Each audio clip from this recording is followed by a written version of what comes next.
حضرت علی علیہ السلام نہج البلاغہ کے خطبہ نمبر 161 میں ارشاد فرماتے ہیں کہ تمام حمد اس اللہ کے لیے ہے جو بندوں کا پیدا کرنے والا، فرش زمین کا بچھانے والا، ندی نالوں کا بہانے والا اور ٹیلوں کو سرسبز و شاداب بنانے والا ہے۔ نہ اس کی اولیت کی کوئی ابتدا اور نہ اس کی ازلیت کی کوئی انتہا ہے۔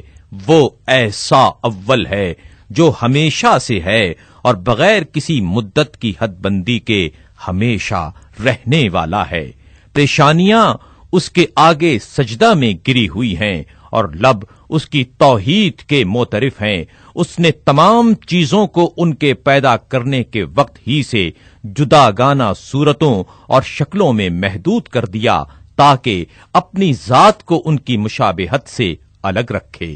تصورات اسے محدود و حرکات اور اعضاء و حواس کے ساتھ متعین نہیں کر سکتے، اس لیے یہ نہیں کہا جا سکتا کہ وہ کب سے ہے، اور نہ یہ کہہ کر اس کی مدت مقرر کی جا سکتی ہے کہ وہ کب تک ہے۔ وہ ظاہر ہے لیکن یہ نہیں کہا جا سکتا کہ کس سے ظاہر ہوا۔ وہ باطن ہے مگر یہ نہیں کہا جائے گا کہ وہ کس میں ہے۔ نہ وہ دور سے نظر آنے والا کوئی ڈھانچہ ہے کہ مٹ جائے، نہ کسی حجاب میں ہے کہ محدود ہو جائے۔ وہ چیزوں سے اس طرح قریب نہیں کہ ساتھ چھو جائے، نہ وہ جسمانی طور پر ان سے الگ ہو کر دور ہوا ہے۔ اس سے کسی کا ٹکٹکی باندھ کر دیکھنا، کسی لفظ کا دہرایا جانا، کسی بلندی کا دور سے جھلکنا، کسی قدم کا آگے بڑھنا پوشیدہ نہیں ہے۔ نہ اندھیری راتوں میں اور نہ چھائی ہوئی اندھیاریوں میں کہ جن پر روشن چاند اپنی کرنوں کا سایہ ڈالتا ہے۔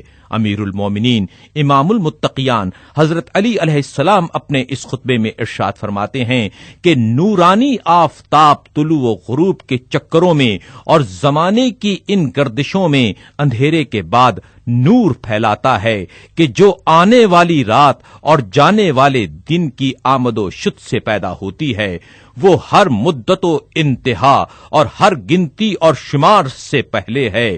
اسے محدود سمجھنے والے جن اندازوں اور اطراف و جوانب کی حدوں اور مکانوں میں بسنے اور جگہوں میں ٹھہرنے کو اس کی طرف منسوب کر دیتے ہیں، وہ ان نسبتوں سے بہت بلند ہے۔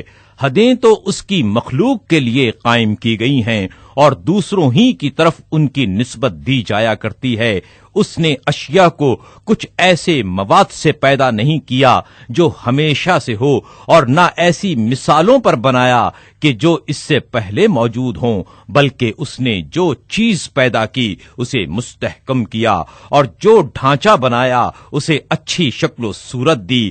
کوئی شے اس کے حکم سے سرتابی نہیں کر سکتی، نہ اس کو کسی اطاعت سے کوئی فائدہ پہنچتا ہے۔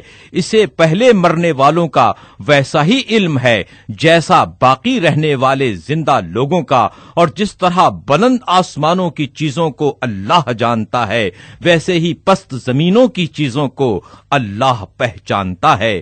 اسی خطبے کا ایک جزو یہ ہے۔ امیر المومنین امام المتقیان امام اول حضرت علی علیہ السلام اپنے اس خطبے میں ارشاد فرماتے ہیں، اے وہ مخلوق کہ جس کی خلقت کو پوری طرح درست کیا گیا ہے اور جسے شکم کی اندھیاریوں اور دوہرے پردوں میں بنایا گیا ہے اور ہر طرح سے اس کی نگہداشت کی گئی ہے، تیری ابتدا مٹی کے خلاصے سے ہوئی اور تجھے جانے پہچانے ہوئے وقت اور طے شدہ مدت تک ایک جماؤ پانے کی جگہ میں ٹھہرایا گیا کہ تو جنین ہونے کی حالت میں ماں کے پیٹ میں پھرتا تھا، پھر تو اپنے ٹھکانے سے ایسے گھر میں لایا گیا کہ جو تیرا دیکھا بھالا ہوا نہ تھا اور نہ اس سے نفع حاصل کرنے کے طریقے پہچانتا تھا۔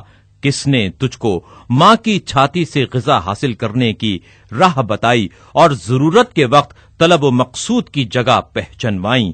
بھلا جو شخص ایک صورت و اعضاء والی کے پہچاننے سے بھی عاجز ہو، وہ اس کے پیدا کرنے والے کی صفات سے کیسے عاجز و درماندہ نہ ہوگا، اور کیوں کر مخلوقات کسی حد بندیوں کے ساتھ اسے پا لینے سے دور نہ ہوگا۔